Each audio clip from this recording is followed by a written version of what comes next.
तो वहाँ पे ऐसे ही जनरल डायर ने अवैध घोषित कर दिया कि यहाँ पे कोई सभा नहीं होनी है, ऐसा कुछ नहीं होना है, कुछ भी नहीं हो सकता। लेकिन सभा हुई, क्योंकि वहाँ पे महात्मा गांधी जी का सवाल था। महात्मा गांधी वैसे ही बहुत बड़े लीडर थे, हमारे लिए एक देवता थे उस वक्त के समय में।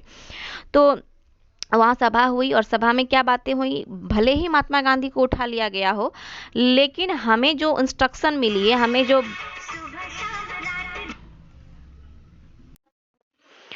तो इस तरह से कहा गया कि नहीं, ऐसा कुछ नहीं करना है, क्योंकि महात्मा गांधी हम लोगों को इंस्ट्रक्शन दे चुके हैं। और इंस्ट्रक्शन देने के बाद जो है, हम उन्हीं बातों में उन्हीं के बातों को लेके चलना है, क्योंकि महात्मा गांधी ऐसा चाहते थे। तो महात्मा गांधी जान रहे थे कि हमने जो कहा है नागरिकों को, वो तो वही करेंगे, है ना। तो यहाँ पे जनरल डायर ने कहा कि नहीं, ये सभा नहीं होनी चाहिए। अगर सभा हुई तो हमें बहुत दिक्कतें आएगी। लेकिन उस जगह सभा हुई। सभा होने के बाद बहुत सारे इंसान एक बैसाखी पर्व जो होती है, सभा होने के बाद तो वो लोग मेल जितने भी इंसान आए थे, बड़े, बूढ़े, बच्चे, जवान, छोटे, बड़े सब आए थे। तो वहाँ पे मेला है तो ऑटोमेटिक मीटिंग होने के बाद कोई भी इंसान, हम लोग भी, आम इंसान भी क्या करेंगे, मीटिंग को कंप्लीट करने के बाद ज़रूर मेला जाएँगे। बगल में मेला है और बहुत बड़ा मीन्स मेला है।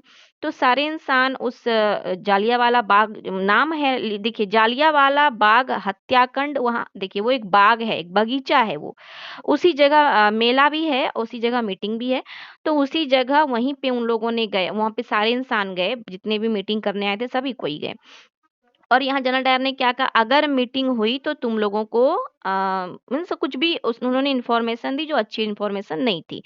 तो जनरल डायर ने कहा कि अगर ऐसा कुछ होता है, अब मेला भी है, सभी पे गोलियां चलानी है, जितने भी इंसान है सभी को मार डालना है, क्योंकि मीटिंग सक्सेस नहीं होने देना है। लेकिन ऐसा क्या किया, तो उसका तो जनरल डायर ने इस सभा को घोषित कर ही दिया था, परंतु सभा भी हुई थी।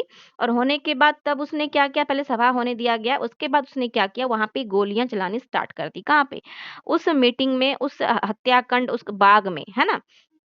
इसमें बहुत सारे इंसानों की मौत हो गई, सैकड़ों व्यक्ति मौत का शिकार हो गए। कहा जाता है कि सैकड़ों ही नहीं, बहुत ज़्यादा इंसान की मौतें हो गई। और इस मौत में, इस हत्याकांड में ब्रिटिश सरकार ने एक हंटर आयोग स्थापित किया गया। हंटर आयोग देखिए यहाँ पे होता क्या है। हंटर आयोग ये होता है कि इस बाग में जैसे सुबह अगर मतलब हुआ है ऐसा कांड, तो शाम तक कोई इंसान इस जगह नहीं आ सकते, यानी जो भी अधमरे पड़े हुए हैं वो पूरी तरह से मर जाएं, तभी तो कोई आ सकते हैं। ऐसा कोई अधमेरा पड़ा है, उसको ले जाके अस्पताल भी आप ले जाके भर्ती कर सकते थे, लेकिन उन्होंने ऐसा भी करने नहीं दिया। इस आयोग को निकाल दिया, हंटर आयोग को। और इस आयोग का रिपोर्ट के बाद जनरल आयोग को अनेक सम्मान दिया गया। देखिए यहाँ पे उन्होंने तो गोलियां चलाई, उसके बाद उसको एक सम्मान के तहत से उसको नवाजा जाता है, जिसमें महात्मा गांधी बहुत ही दुखी हो गए थे कि ऐसा उन्होंने किया किया जिसके वजह से उन्हें सम्मान मिल रहा है ना। तो महात्मा गांधी जो हैं बहुत ही असहयोगी हो गए थे, बहुत दुखी हो गए थे, और उन्होंने असहयोग आंदोलन चलाने का निश्चय किया। इसी में उन्होंने असहयोग आंदोलन चलाने का बच्चों निश्चय किया कि जनरल डायर जो ऐसा करा, उसके बाद करने के बाद इतने सारे भारतीय मरे, इतने सारे नागरिक, भारतीय नागरिक मरे। भारत ही सैनिक अपने भाई बंधु पे गोली चलानी पड़ी, क्योंकि उसका सेना तो है नहीं, सारा सेना तो इंडियंस है। तो ऐसा करना पड़ा, जिसके महात्मा गांधी ने अपने आप का मीन्स बहुत ही शांत हो गए, बहुत ही असहयोगी हो गए, बहुत ही मीन्स अजीब, मतलब बहुत ही उनको, उनका मनोबल बहुत गिर गया, उनका ये सब कांड देख के मनोबल बहुत गिर गया। एक कुआँ है, कहा जाता है उस कुएँ में औरत अपने बच्चे को, किसी को पेट में बच्चा है तो वो अपनी जान बचाने के लिए उस कुएँ में गिरने लगी ताकि वो बच सके। लेकिन वो लोग ये नहीं जानते थे कि उस कुएँ में एक नहीं, कम से कम हज़ारों, सैकड़ों, अरबों इंसान गिरे हैं। तो उस गिरे हुए कुएँ में आप कैसे सोच सकते हैं कि वहाँ के इंसान जो गिरे हैं वो बच सकेंगे? तो बहुत सारे कांड थे। और ऐसा भी एक आदेश आया था कि गोली कहाँ चलानी है बच्चों, ये भी याद रखेंगे कि गोली इधर-उधर नहीं चलानी, डायरेक्ट गेट में चलानी है, क्योंकि कोई भी इंसान अगर भागेगा तो वो गेट की तरफ ही दौड़ेगा। तो गेट में चलानी है, और अगर गेट में चलाएँगे तो ऑटोमेटिक सारा इंसान इधर ही आएगा और सब इंसान को एक-एक करके गोलियाँ लगी है।